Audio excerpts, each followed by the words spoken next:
बिस्मिल्लाहिर्रहमानिर्रहीम। मैं हूं आपका केमिस्ट्री टीचर अजमत फारूक। आज हमारा टॉपिक है finding the order of reaction.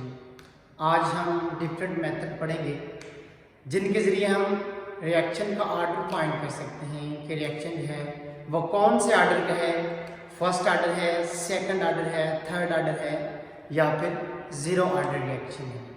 तो आइए हम मेथड्स को डिस्कस करते हैं।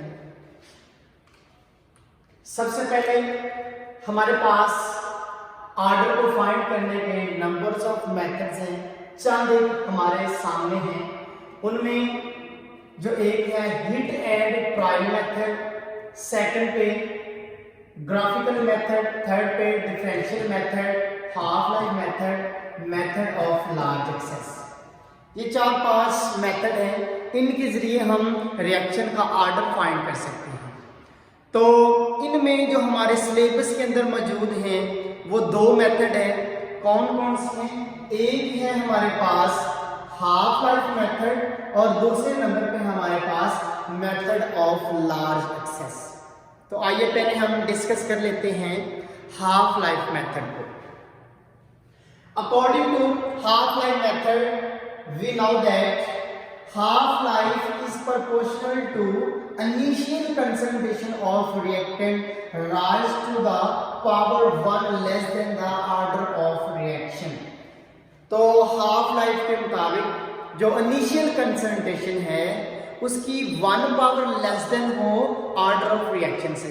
तो हाफ लाइफ जो है इनिशियल कंसंट्रेशन की लेस देन पावर 1 के इनवर्सली प्रोपोर्शनल होती है। मैथमेटिकली इसको हम कैसे लिख सकते हैं? हाफ लाइफ को हम T1/2 से रिप्रेजेंट करते हैं। तो हाफ लाइफ n से मुराद है nth ऑर्डर रिएक्शन की हाफ लाइफ है, प्रोपोर्शनल है 1/n-1। अब देखिए यहाँ से अगर आपके पास थर्ड ऑर्डर रिएक्शन है तो n की वैल्यू आप 3 पुट करेंगे तो ये हाफ लाइफ होगी थर्ड ऑर्डर रिएक्शन की। और इसकी कंसंट्रेशन जो है वो कैसे आएगी? यहाँ पे 3 पुट करें, 3-1 आंसर आएगा हमारा A स्केल। तो यही हमने कहा the half life is proportional to initial concentration of reactant raise to the power 1 less than order of reaction. यानी जो ऑर्डर होगा उससे जो इनिशियल कंसंट्रेशन है उसकी जो पावर होगी वो लेस देन 1 होगी, मतलब कि एक पावर या उससे कम होगी। फॉर एग्जांपल अगर हमारे पास ऑर्डर ऑफ रिएक्शन है 3 तो इनिशियल कंसंट्रेशन की जो पावर है वो स्केल होगी यानी उसकी पावर होगी 2। अगर हमारे पास ऑर्डर ऑफ रिएक्शन है सेकंड यानी सेकंड ऑर्डर रिएक्शन है तो इनिशियल कंसंट्रेशन की जो पावर होगी वो 1 होगी। अगर हमारे पास जो है वो फर्स्ट ऑर्डर रिएक्शन है तो इनिशियल कंसंट्रेशन की जो पावर है वो 0 होगी। तो आइए हम डिस्कस कर लेते हैं आगे किस तरह से हम ऑर्डर को फाइंड कर सकते हैं। तो इस फार्मूले के मुताबिक जो n है n को हम कहते हैं जी ऑर्डर ऑफ रिएक्शन। a जो है हमारे पास यहाँ पे जो हमने यूज किया हुआ है इससे मुराद है इनिशियल कंसंट्रेशन और T1 और 2 n है, इसको हम कहते हैं half life period for nth order reaction.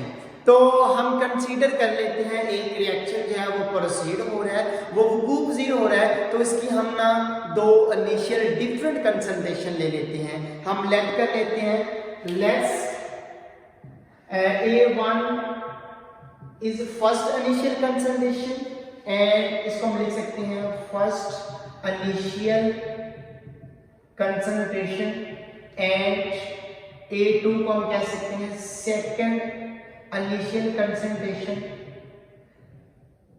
Second initial concentration. तो इसलिए हमारे पास 2 डिफरेंट इनिशियल कंसंट्रेशन है तो 2 डिफरेंट इनिशियल कंसंट्रेशन के लिए हमारे पास 2 डिफरेंट हाफ लाइफ आती हैं, उनको हम कह लेते हैं T1 एंड T2। तो हम कहते हैं T1 जो है ये हमारे पास एक हाफ लाइफ है जब हमारी कंसंट्रेशन है A1 इनिशियल कंसंट्रेशन। तो इसके लिए हम फार्मूला बना सकते हैं या इसके लिए हम लिख सकते हैं T1 प्रोपोर्शनल है, किसके प्रोपोर्शनल है 1/A(1n-1)। अब इस प्रोपोर्शनलिटी को खत्म करेंगे तो ये फार्मूला बन जाएगा T1 इज इक्वल है कांस्टेंट कांस्टेंट है, आएगा मल्टीप्लाई करवा दे 1/a1 की n-1। तो ये हमारे पास एक फार्मूला बनेगा T1 का। तो हम कहते हैं जो सेकंड इनिशियल कंसंट्रेशन है इसके लिए जो हाफ लाइफ है उसको हम क्या लेते हैं T2। हमें लिख दिया यहाँ पे T2। अब ये प्रोपोर्शनल है 1/a2 की n-1। आप प्रोपोर्शनलिटी को खत्म करें तो ये बनता है T2 is equal to constant multiply 1/a2 की पावर n-1। ये हमारे पास फार्मूला बन गया। अब हमने क्या करना है, T1 और T2 को हमने डिवाइड कर देना है। इनको डिवाइड करें, इधर लिखेंगे हम डिवाइडिंग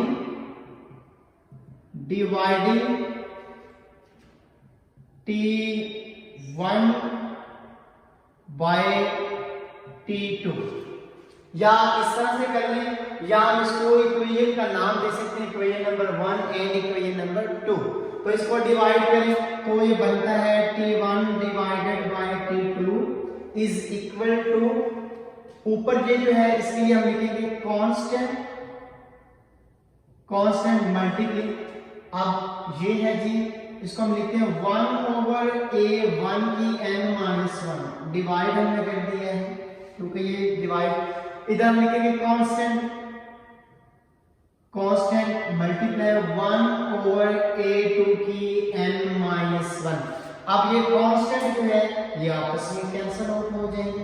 अब बाकी क्या बचेगा, इस तरह से हमारे पास एक रिलेशन बनेगा 1/a1 की n-1 डिवाइडेड बाय 1/a2 की n-1।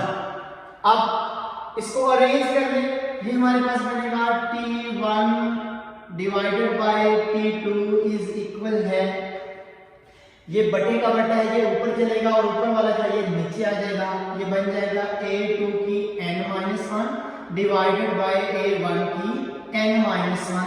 तो इसको हम लिख सकते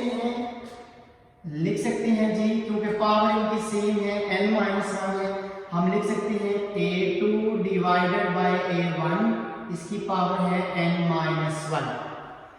अब जब पावर आ जाती है, पावर हमारी n है, तो n क्या चीज है, ऑर्डर ऑफ रिएक्शन। इसको हमने अलहदा करना, इसकी वैल्यू निकालनी है। तो जब पावर के अंदर ये वैल्यू आ जाएगी तो इसके लिए हम लॉग लेंगे। तो हम लिखेंगे यहाँ पे taking log on both side, taking log on both sides, दोनों साइड पे लॉग लेने से, दोनों साइड पे हमने लॉग ले लेना है। तो ये इक्वेशन बन जाएगी log of T1 divided by T2 is equal log A2 divided by A1, power है n-1। अब लॉग की प्रॉपर्टी होती है कि जो पावर होती है वो पहले आ जाती है। इसको हम लिख सकते हैं log of T1 divided by T2 is equal है n-1 log of A2 divided by A1। अब हमने n को फाइंड करना है, ये दोनों आपस में मल्टीप्लाई हो रहे हैं। इसको log वाली जो वैल्यू है इसको इधर जाकर हम डिवाइड कर देंगे, तो ये बन जाएगी n-1, इधर आएगा जी log of T1 divided by T2 बटा हम लिखेंगे जी, इसको इधर जाकर डिवाइड करेंगे, लिख सकते हैं log of A2 divided by A1। अब n की वैल्यू निकालनी है तो हम क्या करेंगे, ये 1 इधर जाके माइनस हो रहा है तो इसको हम दूसरी साइड पे जाके प्लस कर देंगे। तो ये बन जाएगा 1 plus log of T1 divided by T2 divided by log of A2 divided by A1 is equal है n।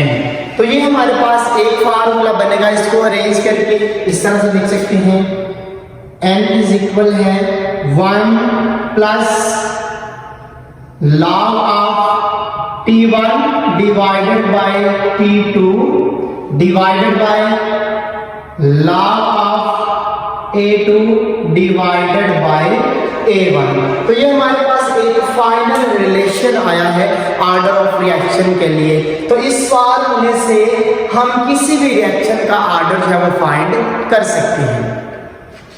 तो कैसे फाइंड कर सकते हैं? अगर हमारे पास दो इनिशियल कंसंट्रेशन हो एक ही रिएक्शन के लिए, और जब इनिशियल कंसंट्रेशन है तो इसके लिए दो डिफरेंट हाफ लाइफ हो, तो हम क्या करेंगे, इन दोनों की मदद से ऑर्डर को हम फाइंड कर सकते हैं।